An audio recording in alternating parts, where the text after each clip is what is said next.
Bom dia, boa tarde, boa noite, amigo, torcedor e sócio do Clube de Regatas Vasco da Gama e Vasco da Gama SAF. Hoje vou continuar falando sobre a manipulação das mentes e do pensamento popular.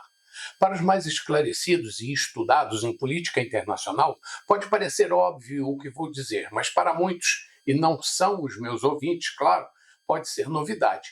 E quem acha que o futebol é só um esporte saudável e não tem nada a ver com isso, se engana, pois o grande anestésico popular continua sendo o jogo da bola, acrescido modernamente dos jogos online que, através das bets, acaba escravizando muitos torcedores.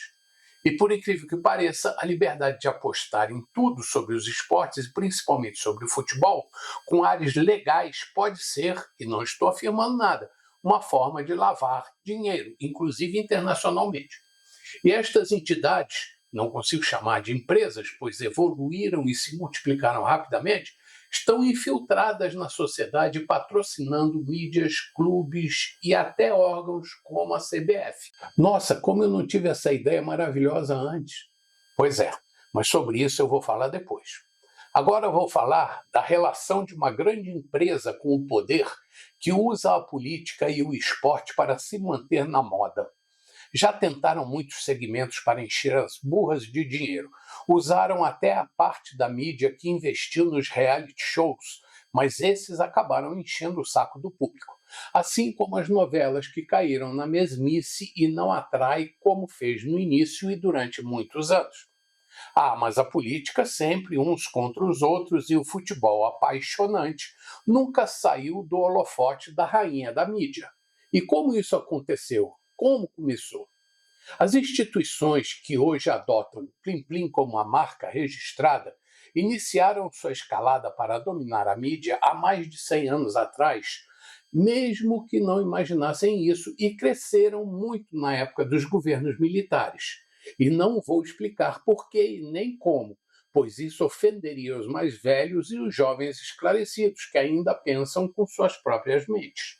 Mas desde aquela época já formavam um grupo jornalístico muito influente, inclusive patrocinado por uma grande mídia do país da maior potência do Norte, que deu as dicas de como manipular as massas.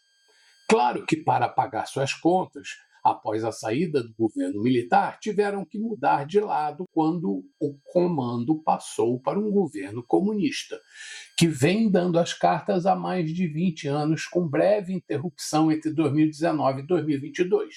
E não podemos esquecer que antes do atual partido tomar o poder, que é diferente de ganhar a eleição, julgue como quiser, houve o que se chamou de Teatro das Tesouras, onde um ex-presidente muito culto e boa pinta dividiu o protagonismo com um sindicalista pouco culto e carrancudo, fingindo haver intenso duelo entre eles. E como bons estrategistas, sempre mirando a liderança em seu segmento e o acesso aos cofres públicos, o grupo Plim Plim trabalhou para se manter ao lado do poder, de onde se originavam as verbas publicitárias.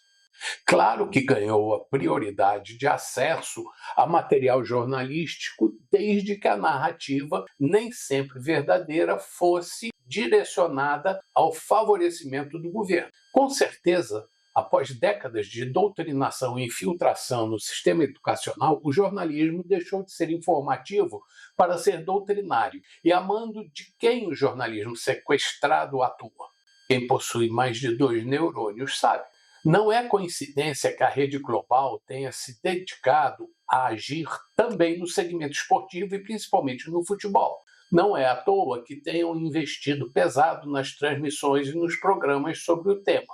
Criaram inclusive canais de transmissão em TV fechada para atrair quem possui recursos financeiros para pagar assinaturas e assim exploraram um assunto que atinge um público enorme, mantendo-os submissos à coleira estatal e sempre com patrocínios de grandes empresas.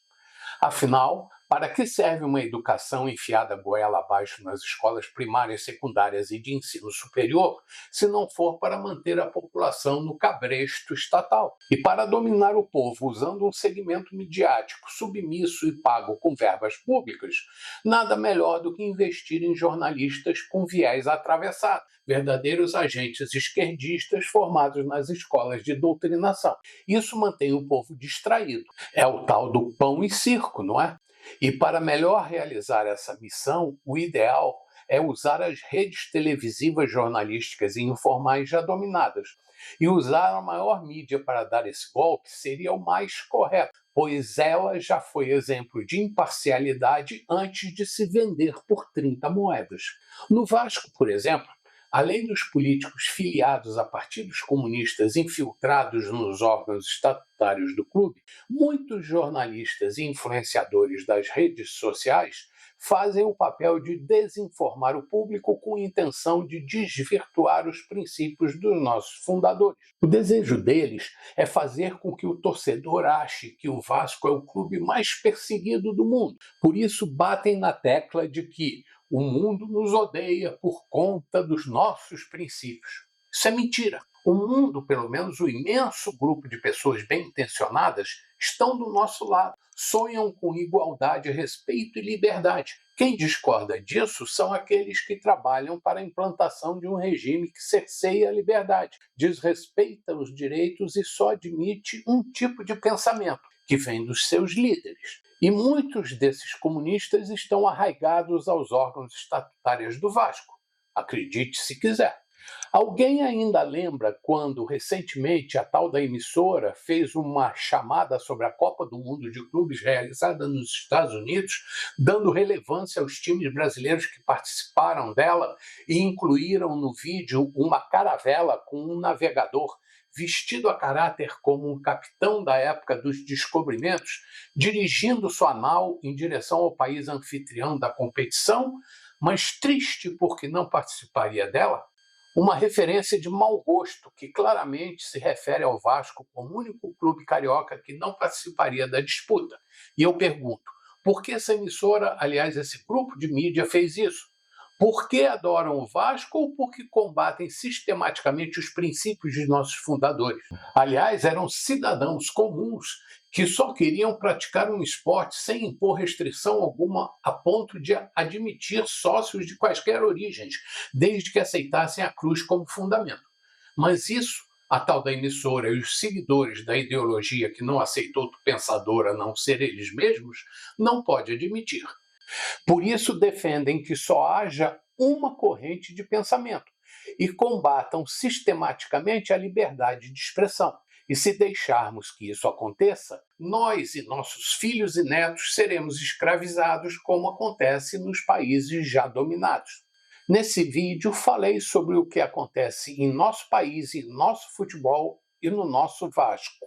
Ora herói, ora vilão, mas sempre desacreditado e menosprezado pela mídia e pelos comunistas infiltrados que não aceitam nosso protagonismo. E não nos iludamos com elogios vindos dessa mídia que, fingindo sinceridade após uma vitória convincente, está pronta para nos humilhar após um deslize.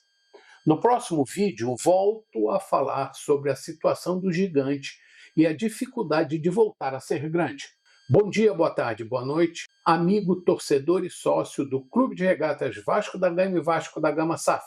Saudações vascaínas sempre.